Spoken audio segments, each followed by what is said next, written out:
ఇప్పుడంటే పెద్ద పెద్ద హోటల్స్‌కి వెళ్తున్నాం కానీ, ఒకప్పుడు మన పల్లెటూరి టిఫిన్ సెంటర్‌లో దొరికే ఆ మెత్తటి దూదిలాంటి ఇడ్లీ, దానికిచ్చే ఆ టేస్టీ పల్చని చట్నీ, ఆ కాంబినేషన్ అంటే ఎంతమందికిష్టమో ప్రత్యేకంగా చెప్పాల్సిన పని లేదు. చూడటానికి చాలా సింపుల్‌గా కనిపించిన అదే టేస్ట్, అదే మెత్తదనం ఇంట్లో రావాలంటే చిన్న చిన్న టిప్స్ కూడా చాలా ముఖ్యం. ఈరోజు మనం పల్లెటూరి టిఫిన్ సెంటర్‌లో దొరికే మెత్తటి ఇడ్లీ, దానికి కాంబినేషన్‌గా సూపర్‌గా సెట్ అయ్యే పల్చని చట్నీని పక్కా కొలతలతో ప్రతి స్టెప్‌ని డీటెయిల్‌గా చూపిస్తాను. మధ్యలో కొన్ని చిన్న చిన్న టిప్స్ కూడా షేర్ చేశాను. కాబట్టి వీడియోని ఎక్కడ స్కిప్ చేయకుండా చివరి వరకు చూడండి. అప్పుడే మీరు ఇడ్లీ చేసిన ప్రతిసారి కూడా పర్ఫెక్ట్‌గా వస్తుంది. రెసిపీ నచ్చినట్లయితే చిన్న లైక్ చేసి మన నీలూస్ కుకింగ్ వరల్డ్ ఛానల్‌ని సబ్స్క్రైబ్ చేసుకొని సపోర్ట్ చేయండి. మరైతే లేట్ చేయకుండా రెసిపీ ప్రాసెస్‌లోకి వస్తే, ముందుగా ఒక గిన్నె తీసుకొని అందులో ఒక కప్పుతో మినపగుండ్లు తీసుకోవాలి. ఇక్కడ మినపప్పుని మంచి క్వాలిటీ ఉండే తీసుకోండి. ఇలా తీసుకోవడం వల్ల ఇడ్లీలు చాలా సాఫ్ట్‌గా రావడమే కాకుండా టేస్ట్ కూడా చాలా బాగుంటాయి. ఇప్పుడు ఇందులో ఒక స్పూన్ వరకు మెంతులు కూడా వేసి చక్కగా వీటిని 1కి 2 సార్లు శుభ్రంగా కడిగేయండి.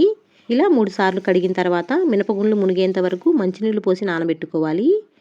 నెక్స్ట్ ఇప్పుడు ఇందులోకి మినపగుండ్లు కొలిచిన అదే కప్పుతో అరకప్పు కొంచెం మందంగా ఉండే అటుకులు తీసుకోవాలి. ఈ అటుకుల్ని కూడా 2 సార్లు శుభ్రంగా కడిగి మినపగుండ్లతో పాటు నానబెట్టేయండి. ఇక్కడ ఒక చిన్న టిప్ అండి, మినపగుండ్లు నానబెట్టడానికి మంచినీళ్ళనే వాడండి.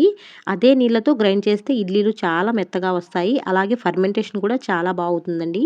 వీటిని 2-3 గంటల పాటు నానబెడితే సరిపోతుంది. అంతకంటే ఎక్కువసేపు నానబెట్టాల్సిన అవసరం లేదు. నెక్స్ట్ ఇప్పుడు ఇంకో గిన్నె తీసుకొని మనం మినపగుండ్లు కొలుచుకున్న అదే కప్పుతో 2.5 కప్పుల ఇడ్లీ రవ్వ వేసుకోవాలి. ఇక్కడ ఒక చిన్న టిప్ అండి, ఇడ్లీ రవ్వ అనేది వీలైనంత సన్నగా ఉండే రవ్వ తీసుకోండి. అప్పుడే ఇడ్లీలు చాలా మెత్తగా వస్తాయి. నేను ఏ బ్రాండ్ రవ్వని వాడట్లేదండి. సూపర్ మార్కెట్‌లో లేదా హోల్సేల్ షాప్‌లో దొరికే లూజ్ ఇడ్లీ రవ్వని తీసుకున్నాను. మీరు కూడా ఇడ్లీ రవ్వ తీసుకునేటప్పుడు చూసుకొని బాగా సన్నగా ఉండే రవ్వని తీసుకోండి. ఇప్పుడు ఇందులో కూడా నీళ్లు పోసి ఒకసారి బాగా కడిగేయాలి. తర్వాత పావు స్పూన్ వరకు ఉప్పు వేసి బాగా కలిపి మూత పెట్టి నానబెట్టుకోవాలి. ఇలా ఉప్పు వేసి కడగడం వల్ల రవ్వ బాగా క్లీన్ అవుతుంది. అలాగే తెల్లగా కూడా ఉంటుందండి రవ్వ అనేది. దీన్ని కూడా మనం మినపగుండ్లతో పాటే ఒక 2-3 గంటల పాటు నానబెట్టేసుకోవాలి. ఇప్పుడు 3 గంటల తర్వాత చూపిస్తున్నాను చూడండి. మినపగుండ్లు చక్కగా నానిపోయాయి. ఇలా నానితే సరిపోతుంది. ఇప్పుడు వీటిని కొద్ది కొద్దిగా మిక్సీ జార్‌లో వేసుకుందాం. ఒకేసారి నిండుగా వేయొద్దండి. సగం వరకు వేసుకుంటే బాగా స్మూత్‌గా గ్రైండ్ అవుతుంది. ఇప్పుడు మనం నానబెట్టుకున్న నీళ్ళని కొద్ది కొద్దిగా పోస్తూ బాగా వెన్నలా మెత్తగా గ్రైండ్ చేసేసుకోవాలి. అయితే పిండి మరీ పలచగా కాకుండా కొంచెం గట్టిగా ఉండాలి. మినప్పిండి ఎంత బాగా గ్రైండ్ అవుతుందో ఇడ్లీలు కూడా అంతే మెత్తగా వస్తాయి. చూడండి, ఈ విధంగా మెత్తగా గ్రైండ్ చేసుకుంటే సరిపోతుంది. ఇలా స్మూత్‌గా గ్రైండ్ అవ్వాలి. ఇక్కడ ఒక చిన్న టిప్ అండి, గ్రైండ్ చేసేటప్పుడు మిక్సీ జార్ ఎక్కువగా వేడెక్కకుండా మధ్య మధ్యలో ఆపుకుంటూ గ్రైండ్ చేసుకోవాలి. అలాగే కొద్దిగా చల్ల నీళ్ళు వేస్తూ గ్రైండ్ చేస్తే పిండి అనేది వేడెక్కకుండా చాలా బాగా గ్రైండ్ అవుతుంది. ఈ పిండి అనేది కరెక్ట్‌గా గ్రైండ్ అయిందో లేదో చెక్ చేయాలంటే ఒక చిన్న టిప్ ఉందండి. ఒక గిన్నెలో కొద్దిగా నీళ్లు తీసుకొని ఈ పిండిని కొద్దిగా కొద్దిగా వేయండి. పిండి వేసిన వెంటనే పైకి తేలితే పర్ఫెక్ట్‌గా గ్రైండ్ అయిందని అర్థం. ఒకవేళ కిందకి వెళ్ళిపోతే ఇంకొంచెం గ్రైండ్ చేసుకోవాలి. చూడండి, పిండి అనేది ఎంత చక్కగా పైకి తేలిందో. ఇలా గ్రైండ్ చేసుకుంటే సరిపోతుంది. ఇప్పుడు ఈ పిండి మొత్తాన్ని ఒక పెద్ద బౌల్‌లోకి వేసేసుకుందాం. నెక్స్ట్ ఇప్పుడు మనం నానబెట్టి పెట్టుకున్న ఇడ్లీ రవ్వని చూసేద్దాం. ముందుగా పై భాగంలో ఉన్న నీళ్లు నెమ్మదిగా వంపేయాలి. తర్వాత ఇలా వీడియోలో చూపిస్తున్నట్లుగా చేత్తో మెల్లగా కలుపుతూ ఒక 2-3 సార్లు కడిగేయండి. ఇలా కడగడం వల్ల రవ్వలో ఉన్న దుమ్ము, మురికి అంతా పోయి రవ్వ చక్కగా తెల్లగా తయారవుతుంది. చూస్తున్నారు కదా, ఇలా నీట్‌గా కడిగేసుకున్నాం కదా. ఇప్పుడు రవ్వలో ఉన్న నీళ్ళని వీలైనంత వరకు చేత్తో బాగా పిండేయాలి. ఇలా రవ్వ అంతవరకే ఇలా పిండిలో వేసేసుకోవాలి. నీళ్ళు ఎక్కువగా ఉంటే పిండి కన్సిస్టెన్సీ అనేది మారిపోతుందండి. కొద్దిగా జారయ్యే అవకాశం ఉంటుంది. అందుకే గట్టిగా పిండి మనం గ్రైండ్ చేసి పెట్టుకున్న మినపిండిలో వేసేసుకోవాలి. ఇప్పుడు చేత్తో 2-3 నిమిషాల పాటు బాగా కలిపేయండి. స్పూన్‌తో కాకుండా చక్కగా ఇలా చేత్తోనే కలపడం వల్ల పిండి కూడా చక్కగా ఫర్మెంట్ అవుతుందండి. ఇలా 2-3 నిమిషాలు కలుపుకున్న తర్వాత చూడండి, పిండి కన్సిస్టెన్సీ అనేది ఇలా ఉంటే సరిపోతుంది. మరీ జారుగా ఉండకూడదు, అలా అని చెప్పి మరీ గట్టిగాను ఉండకూడదు. ఈ కన్సిస్టెన్సీలో ఉంటే ఇడ్లీలు చక్కగా దూదిలా మెత్తగా వస్తాయి. ఇప్పుడు ఈ గిన్నెని మూత పెట్టేసి రూమ్ టెంపరేచర్లోనే 8-10 గంటల పాటు ఫర్మెంట్ అయ్యేలా ఉంచాలి. పిండి కలిపిన వెంటనే ఫ్రిడ్జ్‌లో పెట్టకూడదండి. అలా చేస్తే సరిగ్గా పులవదు. ఇడ్లీలు కూడా మనం అనుకున్నంత మెత్తగా రావండి. ఒక రాత్రంతా ఫర్మెంట్ అయితే సరిపోతుంది. నెక్స్ట్ ఇప్పుడు టిఫిన్ సెంటర్ స్టైల్‌లో పల్చని చట్నీ ఎలా చేయాలో చూసేద్దాం. ముందుగా స్టవ్ పై ఒక కడాయి పెట్టుకొని 1 టేబుల్ స్పూన్ వరకు ఆయిల్ వేసుకోవాలి. ఆయిల్ కొద్దిగా వేడెక్కాక 1 కప్పు పల్లీలు వేసి లో ఫ్లేమ్‌లో కలుపుకుంటూ వేయించుకోవాలి. పల్లీలు బాగా వేగితేనే చట్నీ మంచి టేస్ట్ వస్తుందండి. పల్లీలు సగం వరకు వేగిన తర్వాత 5 నుంచి 6 పచ్చిమిర్చి వేసుకోవాలి, లేదా మీ కారానికి తగినట్టుగా వేసుకోవచ్చు. పల్లీలతో పాటు పచ్చిమిర్చి కూడా ఒక 2 నిమిషాల పాటు వేయించుకోండి.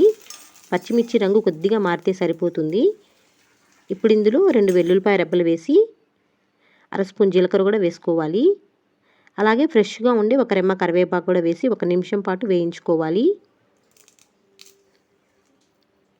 చక్కగా ఈ ప్రాసెస్ మొత్తం లో ఫ్లేమ్లోనే పెట్టుకొని చేయండి. అప్పుడే పచ్చడి అనేది పచ్చివాసన రాకుండా చట్నీ అనేది చాలా టేస్టీగా ఉంటుంది. ఇప్పుడు ఈ పల్లీలు పచ్చిమిర్చిని మిక్సీ జార్లోకి వేసేసుకుందాం. ఇప్పుడు పల్లీలు తీసుకున్న సేమ్ కప్పుతో 1 కప్పు పుట్నాల పప్పు తీసుకోవాలి. మనం చట్నీ చేసుకుంటాం కదా, అదే పప్పు అండి. ఇప్పుడు అదే కప్పుతో 1 కప్పు పచ్చి కొబ్బరి ముక్కలు కూడా వేసుకోవాలి. అలాగే రుచికి సరిపడినంత ఉప్పు కూడా వేసుకోవాలి. ఇక్కడ ఒక చిన్న టిప్ అండి. చాలామంది చట్నీలో చింతపండు వేస్తుంటారు, కానీ టిఫిన్ సెంటర్ వాళ్ళు కానీ హోటల్స్లో చేసేవాళ్ళు కానివ్వండి చింతపండు అనేది వేయరు. అలా చేయడం వల్లనే చట్నీ అనేది కమ్మ టేస్ట్ వస్తుందండి. మీకు కొద్దిగా పులుపు ఇష్టమైతే కొద్దిగా చిన్న ముక్క చింతపండు వేసుకోవచ్చు, అది పూర్తిగా మీ ఆప్షన్ అండి. చట్నీ ఇలా కొద్దిగా నీళ్లు పోసుకుంటూ ఈ విధంగా కొద్దిగా లైట్ బరకుండే విధంగా ఇలా గ్రైండ్ చేసుకోవాలి. దీన్ని ఒక బౌల్లో వేసేసుకొని మీ చట్నీ కన్సిస్టెన్సీ తగినట్లుగా కొద్దిగా వాటర్ కూడా వేసి ఇలా అడ్జస్ట్ చేసుకోవాలి. ఇప్పుడు ఈ చట్నీకి చక్కటి తాలింపు అనేది పెట్టుకుందాం. ఇప్పుడు అదే ప్యాన్లో 1 టేబుల్ స్పూన్ వరకు ఆయిల్ వేసుకొని కొద్దిగా హీట్ అయిన తర్వాత తాలింపు గింజలు వేసుకోవాలి. అన్నీ అర స్పూన్ చొప్పున వేసుకోవాలండి. కొద్దిగా ఆవాలు, జీలకర్ర, మినపప్పు, శనగపప్పు వేసి 2 ఎండుమిర్చిని కూడా వేసుకోవాలి. పప్పులన్నీ బాగా వేగేలాగా చక్కగా వేయించుకోవాలి. తర్వాత 1 రెమ్మ కరివేపాకు కూడా వేసుకొని వీటన్నింటినీ లో ఫ్లేమ్లో వేయించుకోవాలండి. ఇలా వేయించడం వల్ల తాలింపు చట్నీకి మంచి రుచి తీసుకొస్తుంది. చక్కగా తాలింపు అనేది ఇలా బాగా వేగిన తర్వాత ఇప్పుడు మనం గ్రైండ్ చేసి పెట్టుకున్న చట్నీ బౌల్లోకి తాలింపు అనేది వేసుకోవాలి. అంతేనండి, టిఫిన్ సెంటర్ స్టైల్లో టేస్టీగా ఉండే పల్చని చట్నీ అనేది రెడీ అయిపోయింది. చూడండి ఎంత బాగుందో, చూస్తుంటే నోరు ఊరిపోతుంది కదా. ఈ చట్నీని ఇడ్లీలోకే కాకుండా మనం రెగ్యులర్గా చేసుకునే ఏ బ్రేక్ఫాస్ట్తో అయినా సర్వ్ చేయొచ్చండి. ఇడ్లీ, దోశ, వడ ఇలా ఏ బ్రేక్ఫాస్ట్తో తిన్నా అద్భుతంగా ఉంటుంది. పిల్లలు కూడా చాలా ఇష్టంగా తింటారండి. చాలా కమ్మగా ఉంటుంది. తప్పకుండా ట్రై చేయండి. నెక్స్ట్ ఇప్పుడు మనం ఇడ్లీ పిండి చూద్దాం. చూస్తున్నారు కదా, పిండి ఎంత చక్కగా పొంగిందో. మనం కరెక్ట్ కొలతలతో బాగా ఫర్మెంటేషన్ అయితే పిండి అనేది ఈ విధంగా పొంగొస్తుంది. ఇప్పుడు స్పూన్తో నెమ్మదిగా ఒకే డైరెక్షన్లో పిండిని కలుపుకోవాలి. మరి ఎలా పడితే అలా కలిపేయకుండా ఇలా మెల్లగా కలిపితే పిండిలో ఉన్న గాలి అలాగే ఉంటుంది. అప్పుడే ఇడ్లీలు ఇంకా మెత్తగా వస్తాయండి.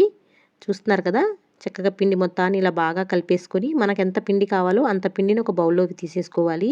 మిగతా పిండిని ఫ్రిడ్జ్లో పెట్టుకుంటే చక్కగా 2-3 రోజులు వాడుకోవచ్చండి. ఇప్పుడు ఈ పిండిలో రుచికి సరిపడా ఉప్పు వేసుకొని బాగా ఇలా కలుపుకోవాలి. ఇప్పుడు ఈ కలుపుకున్న పిండిని ఇడ్లీ ప్లేట్లలో వేసేసుకుందాం.